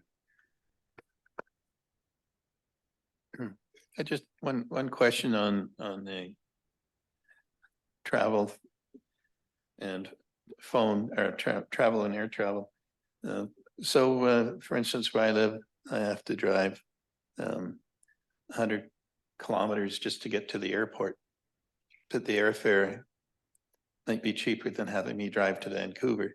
So how do we charge, or you would have two charges, and you'd have the cost of getting to the airport and the cost of the ticket? Is that the way it's going to work? Yeah, we calculated in there as well. Like sometimes I know right now my wife is planning some flights for my daughters, and they're $80 to Vancouver return. Like it's just a really cheap flight that they could get, which you would certainly be better off doing that. If we're planning UBCM out way in advance. So in talking to Chelsea and in talking to Agnes now, we're going to start offering that up months in advance. So if you do want to fly, we can do that, but you'd still need to get to the airport, and that would still be a charge that you'd have to put through. Yep. And also, once you get there, you have charges to get from the airport to where your meeting is, and plus It then could be you a have taxi, taxis and could what be a have taxi, you. yeah. that So we add it all up and kind of do the cost analysis to see what makes most sense, and then the director decides which is best. I know Lee Morris, Director Morris, she took, she flew and used the shuttle or used the air train, and it worked great for her. Our Canada Line. There's some, I think Director Grenier had used an Uber, and it worked out great for him. So it just, I mean, it depends. I don't think Director Thorpe's going to drive into Kamloops to fly, given her proximity, right? It just depends on where you live. Yeah, so. Well, the other thing about flying to driving is weather conditions. I think even Director Granier's air flight was bumped. So there's, and it seems to be a lot more inconsistent now as far as air traffic going on their scheduled routes. That you can get bumped, you can cancel the flight. There's a lot of things I think we need to consider when we look at taking airfare or air traveling by airplane. There's it's not just a simple, it's cheaper, but is it really? Thank you. Director Morris. Sorry, just one more on that topic. Two, canceled flights and disruption. That's probably something that we may want to give a little bit more thought to, because people can clearly be left high and dry in all parts of the world. I know that personally. So I would definitely suggest we think about that. The transparency piece. Partners' expenses, I know that there's probably a number of you that might not agree with me raising it, but I'm just making a comment that it concerns me. So when we, for example, have spouse, partner, whatever, joining us at a meal that's an official one, the policy will show that the expense was paid separately. The partner expense, is that where we're sitting? And we'll have a very clear track on that. Is that correct? Follow the bouncing ball? I can answer that. I got a good tangible example is that you would do everything completely separately. So we would book that flight, say, if you want to bring a spouse, we'd use your credit card to pay for the spouse flight, perhaps, if that's what it was. You'd both come and attend. And if you would say you went to a meal where you were going to expense dinner at $45, your spouse would pay their own separately. And I can think of an example last term where Director Rothenberger, actually, when we were out at on the out-of-town board meeting, it's like his wife was there for lunch. We walked into the ranch, what's it called down? And she just went up and said, mine's separate. We paid the bill. She paid it separately. It just, we keep it completely clean. Yeah. Yeah. Any other discussion? Okay. Okay, thank you. I'm going to jump a little bit now because I think at the start of Director Grenier's email, there was a general section called EA expense reimbursement. And this is where he found, language around existing TNRD policy 1.16. This is the same language that we're proposing to bring forward into the new expense policy, so that's great. The only piece then, we've talked about number 2, reimbursement of expenses and taxation, not quite as simple as we hoped for, but that's what we've talked about in terms of the communication, cell phone, internet stuff. So expense reimbursement can be deemed a taxable event by CRA, whereas he's underlined it's not. That's not completely accurate. The third point I wanted to raise, as Director Granier's proposed, I favor separate bylaws that maintain the distinction between expense reimbursement and remuneration. At the original October 13th Committee of the Whole, I had proposed bringing forward one new bylaw covering remuneration and expenses, and I think the feedback was quite clear there around let's keep these separate. We want something for remuneration. We want something for expenses, which I can absolutely do and move forward with. One caveat being, I do propose that since communication is being put forward as an allowance, that is more a remuneration. So your communication allowance would move from the expense world to the remuneration world. And we would still have 2 then distinct bylaws policies, one for remuneration, including communications allowance, and one for expenses, including all the other expenses such as discretionary travel, normal travel, meals, etc.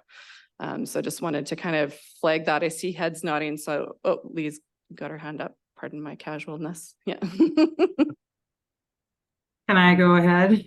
Thank you. I just want to make sure that if the allowance goes into the remuneration, that it is actually separate. So when we're comparing our salaries to other electoral areas, that we're not now $2,400 ahead of other electoral areas for salary. And how does that actually look? So if someone looks at, what I get paid, does it show that I get paid what I'm supposed to, and then I also get an allowance for technology, or how would that work, please? Yes, through the chair, we can have separate payroll codes to depict what is your normal remuneration or indemnity and what is your communications allowance amount. Yeah. Any other questions?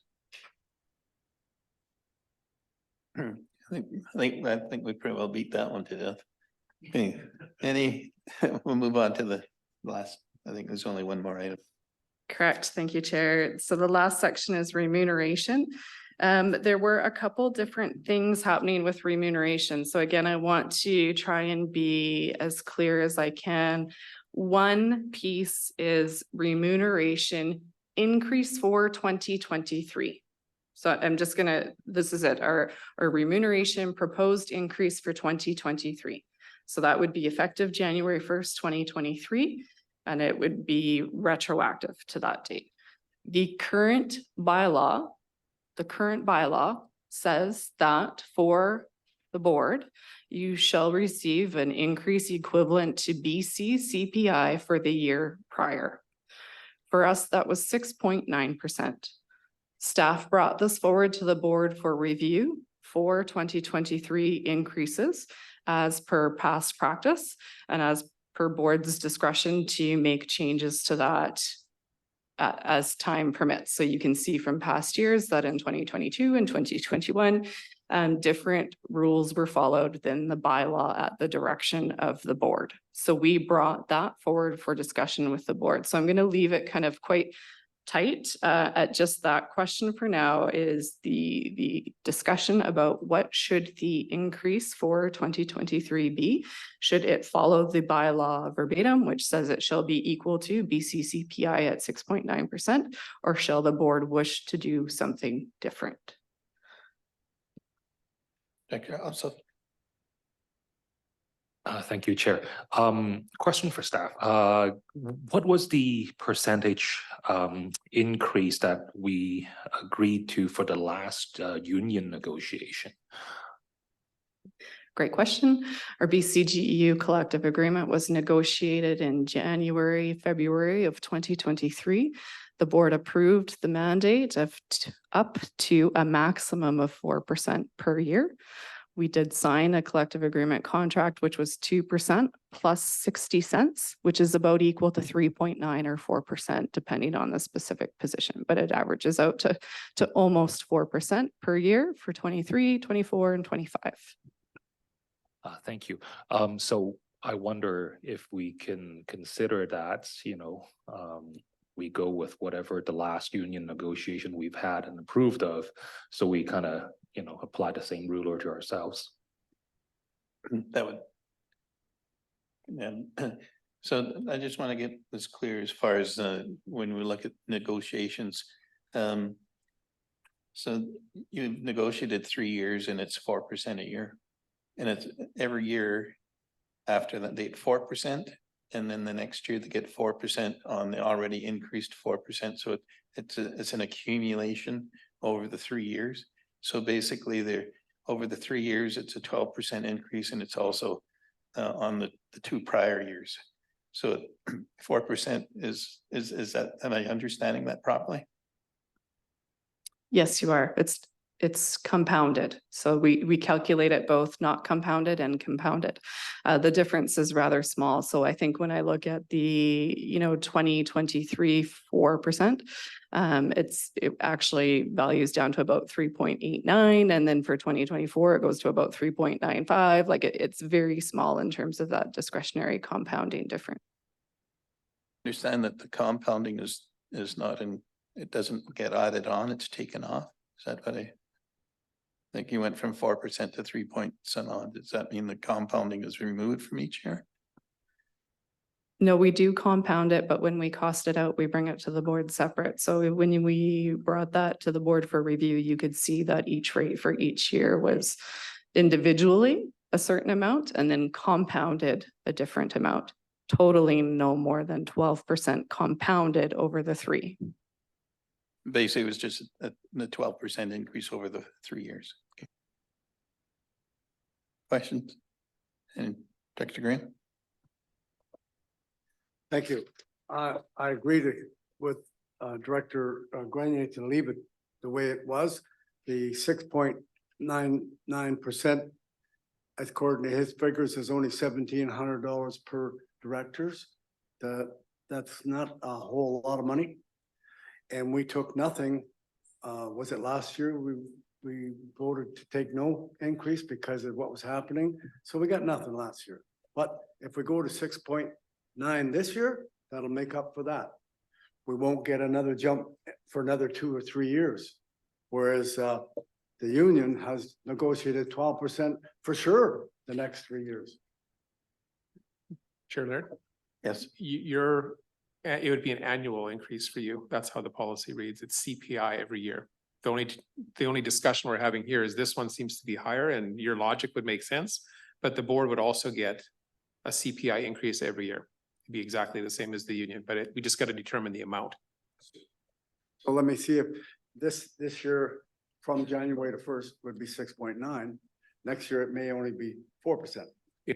Yeah, that's right. And the last 2 years, the board unanimously, or maybe it wasn't unanimously, but made the decision to not take an increase. Absolutely. Yeah. Yeah. And that's water under the bridge. Thank you. Director Thorpe? Okay, I think we have to be really careful of the message that we're sending, both to our constituents and to the employees of the TNRD, that we're not looking, that we're taking, for lack of a better word, advantage of anything. Given the 6.9 is somewhat more than what employees are being given, I would maybe be in favor of having it being cost of CPI, or what the union, however you'd want to word that rate is, like how much they've been increased, whichever is less. I think that would send a message that we're trying to be prudent, but at the same time, still allow us to have that increase. Just a thought. Director Onslow? Thank you. I agree with Director Thorpe on this one. And I think the optics of taking, even though it is the consumer price index that we have been following, I think the optics of taking more than what the union has negotiated would not look very good. But I also feel that we could change the policy and we say that we do follow what the union does so that we don't have to have this debate and back and forth and deciding, do we take money, do we not, etc. Maybe we just go with what the union negotiates, and that's across the board what happens with the directors as well. Yeah. I know one thing, it's right at the start of our policy, is to be sure that we keep our remuneration, at least encouraging other people in our areas to run as a director. And I look around the board now, there's, you're either self-employed or you're retired, so that you can actually come to a board meeting, because our board meetings are all day, 2 or 3 days, a couple of days, 3 days a month. So we're really restricting who can actually run as an EA director, just even with our meeting times. If you're on a council, they're usually, the smaller councils are evening meetings, so they get a very across the board people that want to run for being a councillor. But EA directors are quite different when it comes to the opportunity of becoming an EA director. And myself, the only way I've been able to be an EA director was I've been self-employed, and my wife had a really good job. So that's how I could afford to do it and still have a decent lifestyle. Thank you. Thank you, Mr. Chair. The $170 a year that we get paid, and it takes, they picked me up this morning at 7:30. We won't get home until 4 o'clock, and most of the times not till 6 o'clock. That's an awful long time. I can make this 170 in 3 hours, staying at home. So it needs to be more. Thank you. Johnson. Thank you, Chair. Relating to what you just mentioned, I do have a day job right now. But coming from that perspective, yes, I agree with Director Graham. By being here, we're giving up opportunity costs as well. For constituents watching, I'm not trying to, heavily favor getting a raise, but yes, we have to keep that in consideration. Do we want people representing our electoral areas who are, out of the workforce, or not? Is going to be tied to this decision, I think. Director Smith. Yeah, I hate harping on being below average, but when you put us up against all of the other regional districts that you chose to compare us with, and we ended up at average or below, I'd like to be slightly ahead of the curve. So my thought is that to take advantage of this bylaw to do a little catch up and start next year with similar to what Director Blackwell suggested, and using the 3-year average or whatever the case may be, and using the union as well as a guideline.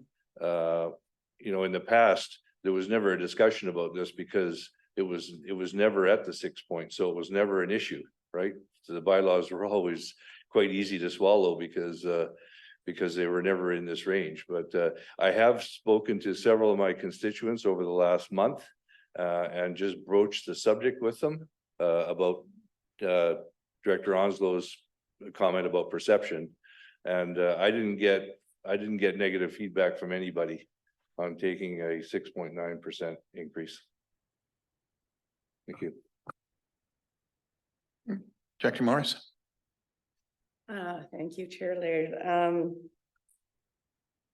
Okay, I am a little concerned about the 6.9, so I don't want to dialogue on it much further, other than it is a bit of a concern for me if we go that route. I like the 3-year average kind of idea, but just forward thinking for a moment, you made a comment about the future of other people in a younger demographic coming into this, and I think that's something we need to hold on to as this concept is, how are we going to, as we go forward, be creating a package for the future people that are going to come in these chairs behind us. And I think those things are important as well. So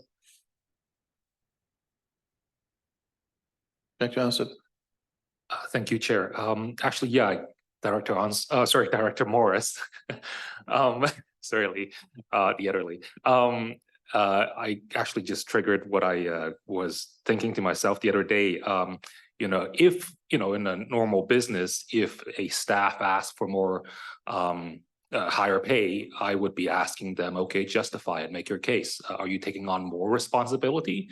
So I wonder if legislatively, if there's more responsibilities that we take on as directors, to show our constituents that we are offering more, we are doing more than previously, or somewhat. I wonder if that's something we can look into, or is that too just out there?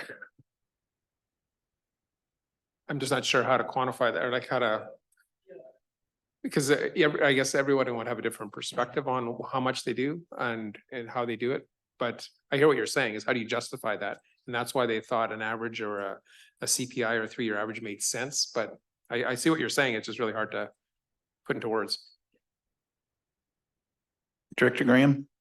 Thank you, Mr. Chair. I agree with Director Smith in that my constituents always give me positive response to increases, never negative.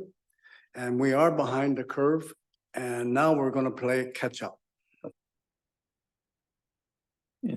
My experience in all the time I've been in political office, I've never had anybody come up and tell me that I'm getting too much money. I've never had there's the odd person that makes a comment about, boy, you guys just increased your wages by 6%. And when we talk about 6%, 6% of what? And that's why I have problems with percentages, because some people make $100,000 a year, and if they got a 6% increase, it's a, you know, on a overall, when you look at it overall, there's more money. I guess they have deserved the 6% as much as anybody, but I've always supported how I feel and what I feel should be a fair wage for a director or a counselor. Thank you. Yes. Thank you, through the chair. If I may, I just want to try and summarize a few of the comments and maybe propose a path forward.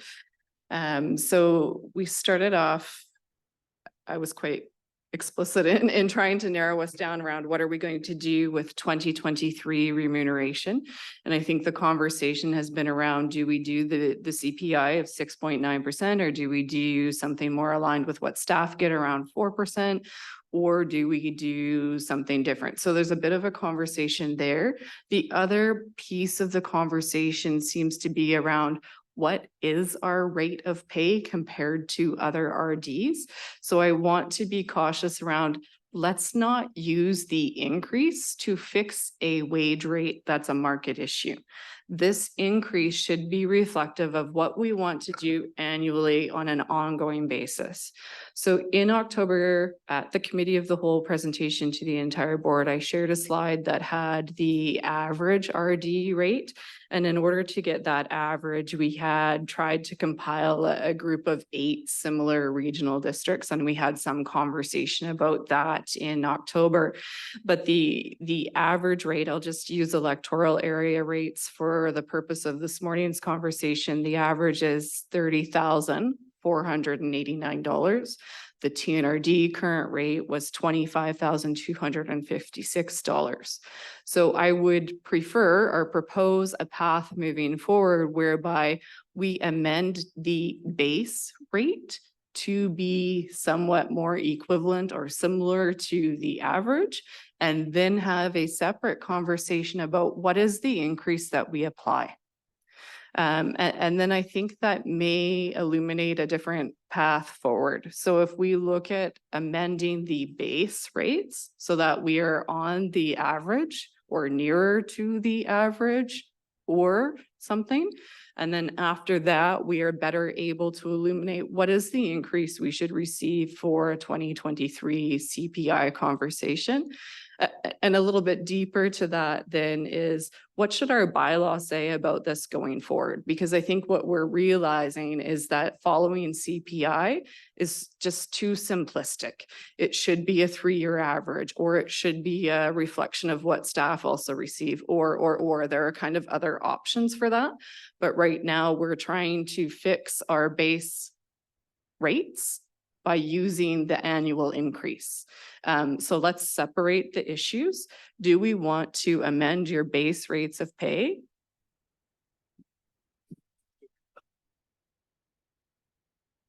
Director, so your turn.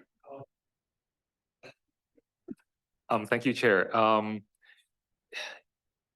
Yeah, I do support catching up to the average. And in terms of, yeah, the optics, I mean, me personally, how I would, for Area A, I would be showing my constituents, you know, I'm gonna be donating. You know, I think it was brought up by the board as well. Some members said that, you know, if you think the amount is too much, you're free to donate it, but it doesn't keep our base rate low so that it keeps other people from being interested in the future for elected office. So, yeah. Thank you. What if we just tied ourselves to the union negotiations with 4% a year? And have it go over 3 years? I think the question now, though, is just that we want to just figure out the base. Like, do we want to change the base? And then if that's the solution, that would be kind of how it would look going forward. But I guess what's everyone's thought on just the base? Director Onslow? Just to clarify, so if we do change if you do agree that you would like to bring forward a change to your base rate, it would be from 2024 forward. Okay, just to make that clarification. We can't go back in time, but the increase for 2023 is obviously for 2023. Director Onslow? Thank you for that. Amanda, thank you for giving us some options that we weren't looking at prior to that, but I am 100% on board with catching up with the rest of or bringing ourselves to the average. And I also would really like to see us move forward where we tie any additional increases to what the union negotiates with our staff. And this would remove any of the conversations around us choosing our wage or anything. It's just out of our hands. We just move forward. We get whatever the staff is getting. The perception would be then it's kind of even Steven. And I love that we would be brought up to the average pay for doing the jobs that we are doing. Thank you. Thank you. If I may, sorry, Yes. just one piece of clarity, because I want to move us in a potentially different direction with a piece of the conversation. So I appreciate the comments around moving up to the average.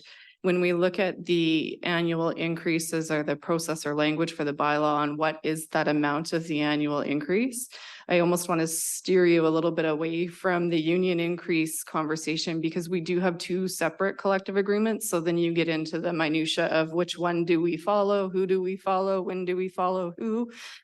So I'd prefer to think about CPI, average of CPI for the past few years, a maximum of a certain amount. Like I think there's options there that aren't necessarily a direct correlation to our union staff, but would still encompass a broader, more accurate picture. I just have a question. Is our non-union staff, are they tied into the union rate yearly? Correct. Our exempt staff follow a pay scale that is reflective of the increases that our QP staff receive. But you just use the QP contract and not, I can't remember the other union. So you just use the one contract for non-union administration. Yeah. Yeah, that's right. Director Ansel and Director Ian. Oh, go ahead. Thank you, Chair. Actually, sorry, I know I brought up the union, but now I have another question. If there is wording in the bylaw moving, you know, if we do agree on incorporating the union, if we say that we're tied to it somehow, would that make us like, would there be any conflict of interest? Like, No. There's potential because you set the mandate for bargaining with the union. So I'm not sure that's a great idea. I think it's something we need to be cognizant of, but it can't drive. Director Graham.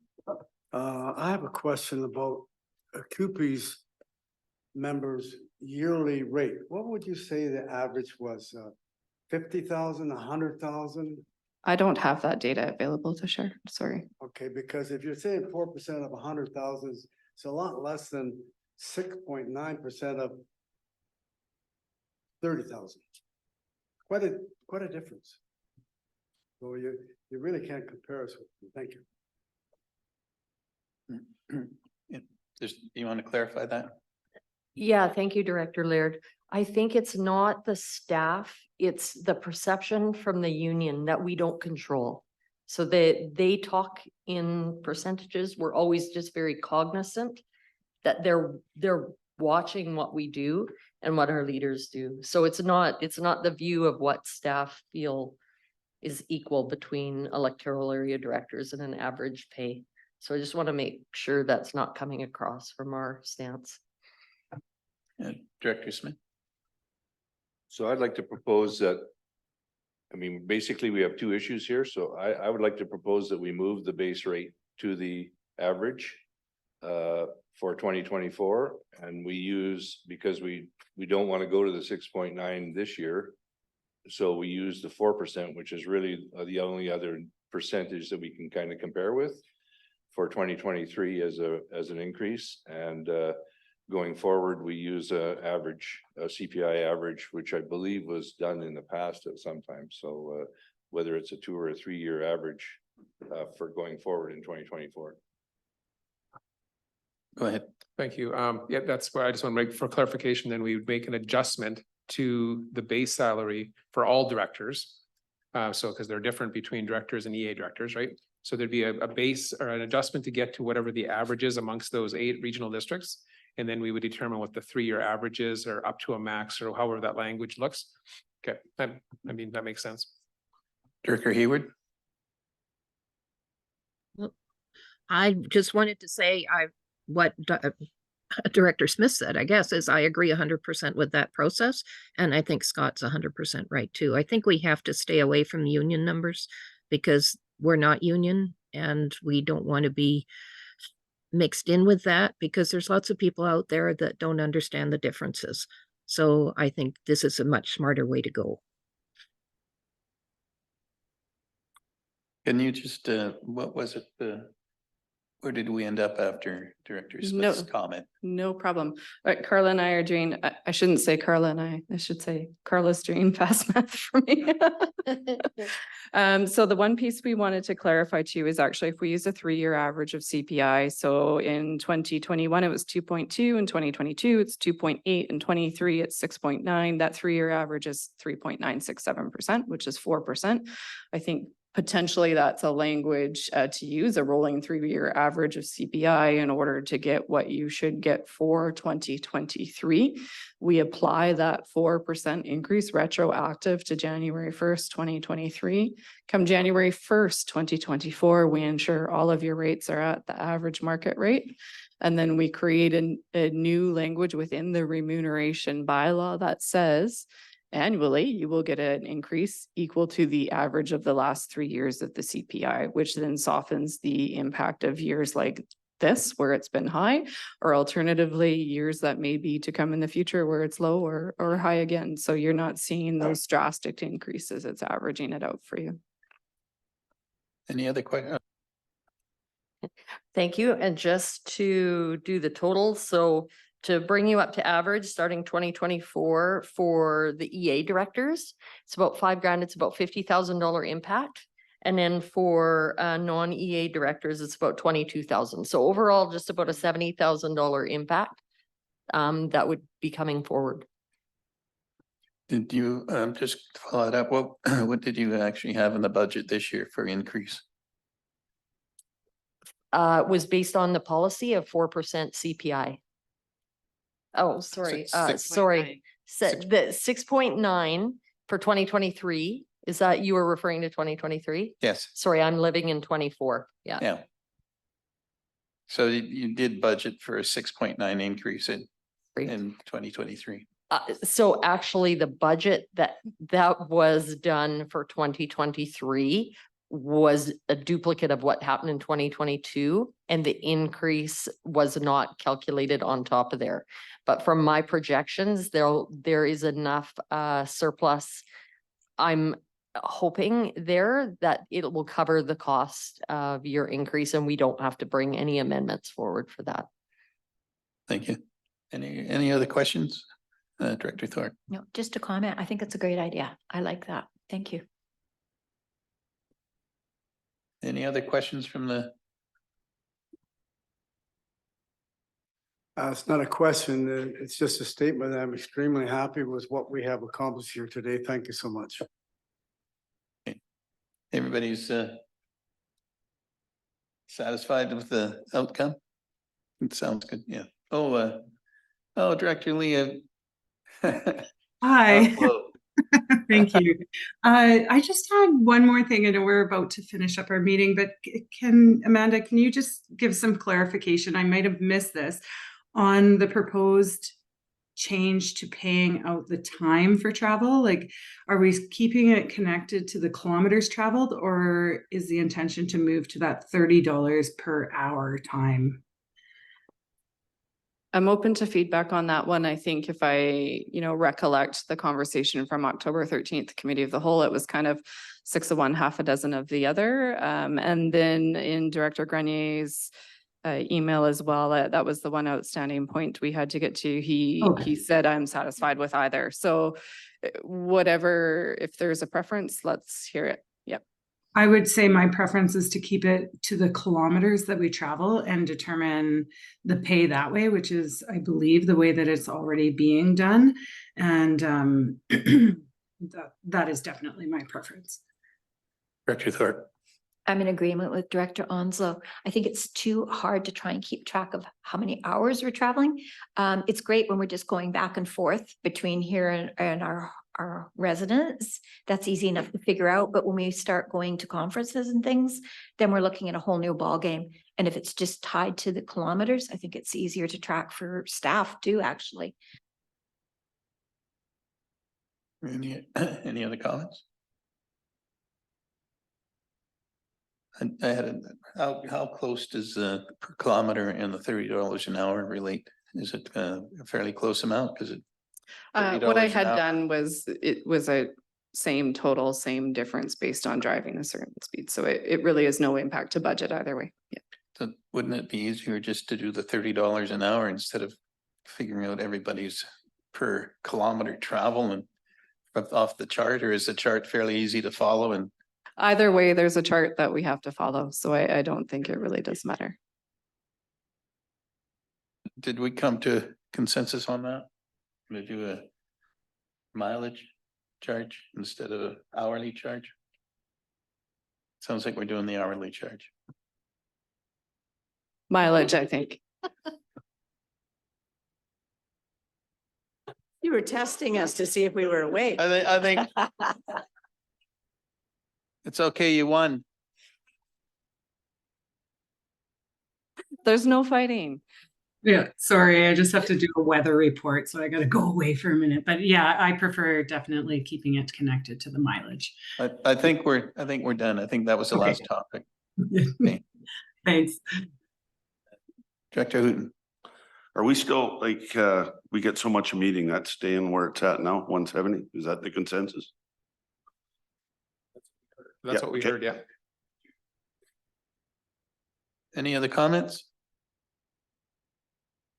Well, Sorry, I'm just slow in answering Director Houghton's question. I think with the 170 per meeting, I'm looking at Lori to see if she's listening to me.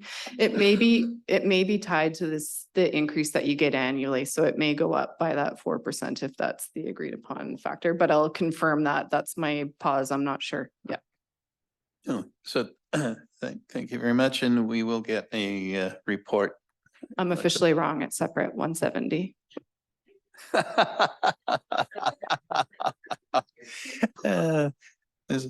So that if everybody's, Mr. Graham. Just one quick question. We came over here for finance meeting yesterday. And then today, which is not part of our regular meetings, do we get remuneration for both of those meetings? Go ahead. No, they have to be official meetings. They need to be a committee meeting or a board meeting or a committee of the whole meeting. That was just an hour or 45-minute discussion about budget, but you'd get your expenses. Because you could have done it by Teams as well, or by Zoom if you chose, but you just certainly get your expenses So to if we travel. travel, we get traveling. Yeah, you get your travel expenses, yeah. And we had to stop for lunch. Yep, totally, but there Yeah. wouldn't be the one seventy Yesterday for and the day. And today too, Today for, this meeting? today's an official special it meeting, is. so it would be Okay, the good. 170. Thank you. Okay. I think that was a very worthwhile meeting. It was a lot easier to do it amongst the 10 EA directors than trying to hash this all out in a committee of the whole meeting. Seeing as how we're pretty well outnumbered. And evidently, we're not allowed to be called the alphabet people anymore. It seems to be an incorrect usage of language. Thank you. I guess we're ready to adjourn. Any other? Need a motion?